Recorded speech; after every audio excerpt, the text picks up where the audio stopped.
नमस्कार। आज हम एक काफी दिलचस्प दौर पर बात करने वाले हैं। हाँ, उत्तर वैदिक काल, लगभग 1000 से 600 ईसा पूर्व का समय। बिल्कुल, ये वो समय था जब भारतीय उपमहाद्वीप में ना समाज और राजनीति दोनों में बड़े बदलाव आ रहे थे। सही कहा। हमारे पास जो ऐतिहासिक स्रोत है उन्हीं के आधार पर हम ये समझने की कोशिश करेंगे कि इस दौर में क्या खास हुआ। जैसे लोहे का इस्तेमाल कैसे बढ़ा, आर्य संस्कृति कैसे फैली, कुरु पांचाल जैसे बड़े राज्य कैसे बने, और राजशाही मतलब राजा की ताकत कैसे बढ़ी। हाँ वही, मतलब ये सोचना भी अजीब लगता है कि कैसे छोटे छोटे कबीले मिलकर बड़े राज्यों में बदल गए। बिल्कुल।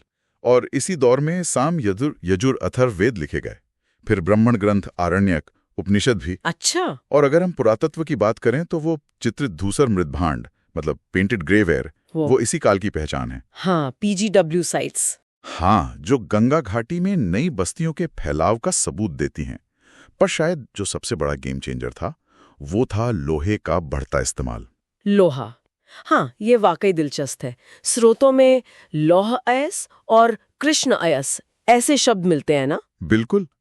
करीब 1000 ईसा पूर्व में गांधार की कब्रों में मिला है लोहा, और फिर थोड़ा बाद में लगभग 800 ईसा पूर्व के आसपास गंगा यमुना दोआब में भी। हथियार और औजार दोनों। हाँ, दोनों। पर सवाल यह है कि क्या इसका असर सिर्फ लड़ाई तक था या रोजमर्रा की जिंदगी पर भी, खेती पर? बिल्कुल, खेती पर बहुत गहरा असर पड़ा। जैसे अतरंजी खेड़ा जैसी जगहों पर लोहे के फाल मिले हैं, कुल्हाड़ियां मिली हैं। अच्छा। इनसे घने जंगलों को साफ करना आसान हो गया और जमीन को ज्यादा गहराई तक जोतना भी मुमकिन हुआ। तो मतलब फसल ज्यादा होने लगी। हाँ, खेती बेहतर हुई, अनाज का उत्पादन बढ़ा, और यही जो अतिरिक्त अनाज था उसी ने बड़े राज्यों और शहरों के विकास को संभव बनाया। तो लोहा सिर्फ हथियार नहीं था, वो एक तरह से सभ्यता के विस्तार का औजार बन गया। सही बात है। मतलब बेहतर खेती हुई तो ज्यादा लोग एक जगह बस पाए, बस्तियां बड़ी हुई। बिल्कुल। और इसी वजह से शायद आर्य संस्कृति का फैलाव भी हुआ होगा पूरब की तरफ। हाँ बिल्कुल, इसी दौर में आर्य संस्कृति पूरब की ओर बढ़ी, यमुना, गंगा और गंडक नदी तक। गंडक को तब सदा नीरा कहते थे। अच्छा, सदा नीरा। हाँ, तो जो सभ्यता का केंद्र था वो पंजाब से खिसक कर मध्य देश में आ गया, मतलब सरस्वती से गंगा दुआब का इलाका। और यहीं पर वो बड़े राज्य बने, कुरु और पांचाल। से कुरु जिसमें पुराने पुरु और भरत कबीले मिल गए थे, और पांचाल जो तुर्वुश और कृवि से मिलकर बना। ये बड़ी शक्तिशाली जनपद उभरे। कुरुओं की राजधानी? वो हस्तिनापुर। हाँ, पहले असंधिवंश थी, बाद में हस्तिनापुर।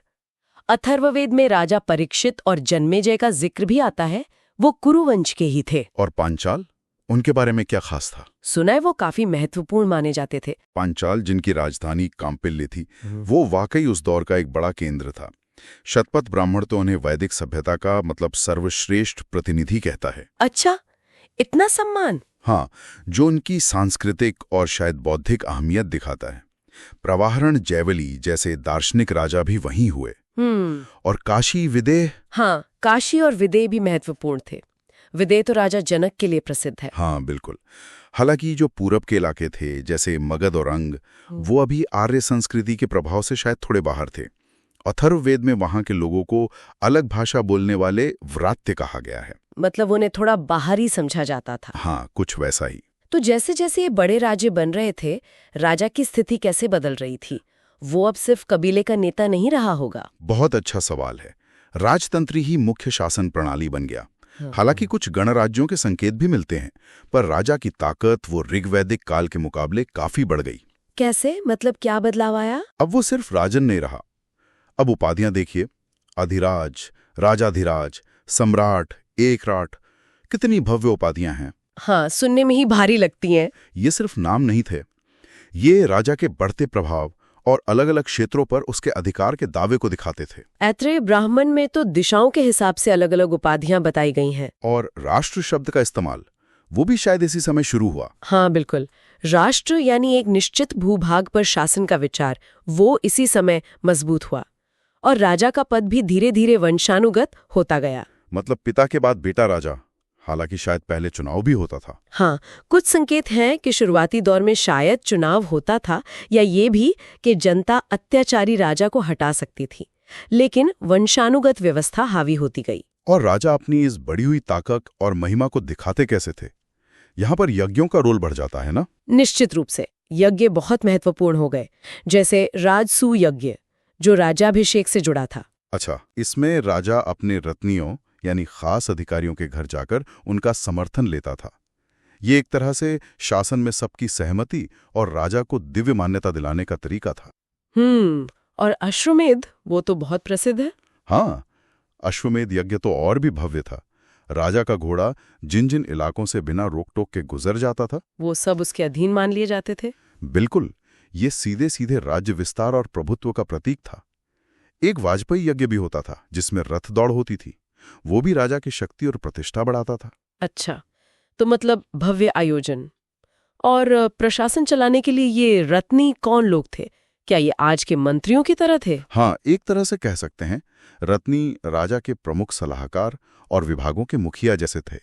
शतपथ ब्राह्मण में करीब 13 रत्नियों का जिक्र है। 13? कौन कौन थे मुख्य?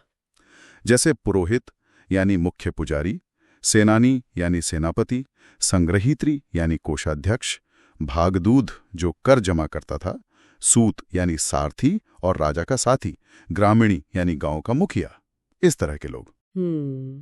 तो ये दिखाता है कि शासन व्यवस्था अब ज्यादा व्यवस्थित और जटिल हो रही थी। बिल्कुल, पहले के मुकाबले काफी संगठित। तो अगर हम संक्षेप में देखें, उत्तर वैदिक काल वो दौर था जब लोहे ने एक तरह की क्रांति ला दी। आर्य संस्कृति गंगा के मैदानों तक फैल गई। हाँ, कुरु पांचाल जैसे बड़े स्थायी राज्य बने, राजा बहुत शक्तिशाली हो गया और भव्य यज्ञों और एक व्यवस्थित प्रशासन के जरिए अपनी ताकत दिखाने लगा। ये सार बिल्कुल सही है, लेकिन यहाँ एक और बात है जो सोचने पर मजबूर करती है। अच्छा, वो क्या? देखिए, एक तरफ तो हम ये राजनीतिक शक्ति का बढ़ना, बड़े राज्यों का बनना और यज्ञ जैसे बाहरी कर्मकांडों का जटिल होना देख रहे हैं। वहीं दूसरी तरफ ठीक इसी दौर में उपनिषदों में आत्मा, ब्रह्म, जीवन के रहस्यों पर कितना गहरा चिंतन हो रहा था। दार्शनिक विचार पनप रहे थे। हाँ, ये तो है। उपनिषदों का समय भी यही है। तो सवाल ये उठता है कि क्या ये दोनों धाराएं, एक बाहरी शक्ति और वैभव की, दूसरी आंतरिक खोज और ज्ञान की, क्या ये बिल्कुल अलग अलग थीं या इनमें कोई गहरा संबंध था? मतलब क्या बढ़ते राज्यों और जटिल यज्ञों का उस दार्शनिक सोच पर कोई असर पड़ा होगा? हाँ, या ये दोनों एक दूसरे को कैसे प्रभावित कर रही थीं?